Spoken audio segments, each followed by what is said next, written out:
اعوذ باللہ من الشیطان الرجیم۔ پناہ مانگتا ہوں میں اللہ کی شیطان مردود سے۔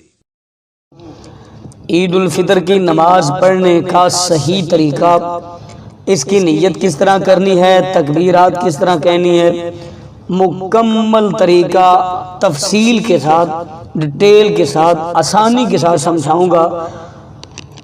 طریقہ کیا ہے، نیت کب کس طریقے سے کرنی ہے، تکبیرات کس طرح پڑھنی ہے، مکمل تفصیلات میں جانے سے پہلے گزارش ہے کہ اگر آپ نے ابھی تک میرا چینل سبسکرائب نہیں کیا تو میرے اس چینل کو کریں سبسکرائب اور بیل آئیکن کو دبائیں تاکہ اس طرح کی لیٹسٹ اور نئی نئی ویڈیو آپ تک بآسانی پہنچ سکے۔ عید الفطر کی نماز پڑھنے کا جو صحیح طریقہ ہے، سب سے پہلے آپ نے نیت کرنی ہے۔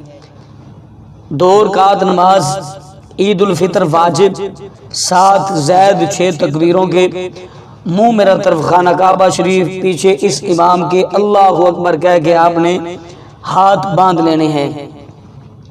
اس کے بعد آپ نے تکبیرات کہنی ہے، اللہ اکبر کہہ کے آپ نے دونوں ہاتھ کانوں تک لے کر جانے ہیں اور ہاتھ چھوڑ دینے ہیں۔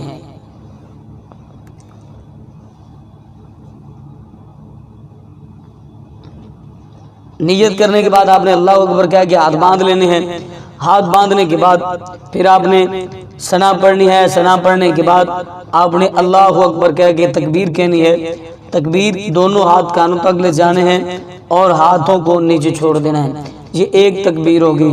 پھر آپ نے اللہ اکبر کہہ کے دونوں ہاتھوں کو کانوں تک اٹھانا ہے، پھر چھوڑ دینا ہے۔ اس کے بعد پھر آپ نے جب تیسری تکبیر کہنی ہے، اللہ اکبر کہہ کے دونوں ہاتھ کانوں تک لے کر جانے ہیں اور ہاتھ باندھ لینے ہیں۔ اس کے بعد آپ نے سورۃ فاتحہ پڑھنی ہے۔ سورۃ فاتحہ کے بعد جو بھی سورت آپ کو آتی ہے آپ نے وہ والی سورت پڑھ لینی ہے۔ 1 رکعت آپ کی نے اس طریقے سے مکمل کر لینی ہے، اور باقی نمازوں کی طرح عید کی نماز کے رکوع سجود بھی اسی طریقے سے کیے جائیں گے۔ اس کے بعد جب آپ نے 1 رکعت مکمل کرنے کے بعد دوسری رکعت کے لیے کھڑے ہونا ہے تو سب سے پہلے سورۃ فاتحہ، اور سورۃ فاتحہ کے بعد آپ نے جو بھی سورت آپ کو آتی ہے آپ نے وہ پڑھ لینی ہے۔ اس کے بعد آپ نے پھر 3 زائد تکبیریں کہنی ہیں۔ اللہ اکبر کہہ کے آپ نے دونوں ہاتھ کانوں تک لے کر جانے ہیں، نیچے چھوڑ دینے ہیں۔ اس کے بعد دوسری تکبیر کے لیے آپ نے پھر اللہ اکبر کہہ کے دونوں ہاتھ کانوں تک لے کر جانے ہیں، پھر چھوڑ دینے ہیں۔ اس کے بعد پھر آپ نے تیسری تکبیر کے لیے اللہ اکبر کہہ کے دونوں ہاتھ کانوں تک لے کر جانے ہیں اور ہاتھ چھوڑ دینے ہیں۔ پھر آپ نے اللہ اکبر کہہ کے رکوع میں چلے جانا ہے۔ رکوع باقی نمازوں کی طرح کرنا ہے اور سجدے بھی باقی نمازوں کی طرح کرنے ہیں۔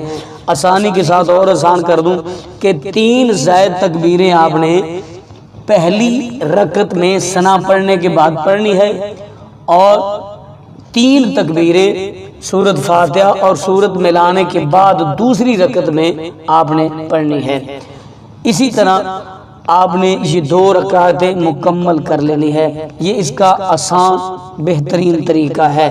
تو مجھے امید ہے کہ آج کی میری ویڈیو آپ کو اچھی لگی ہوگی۔ اپنی فیملی کا بہت سارا خیال رکھیے گا۔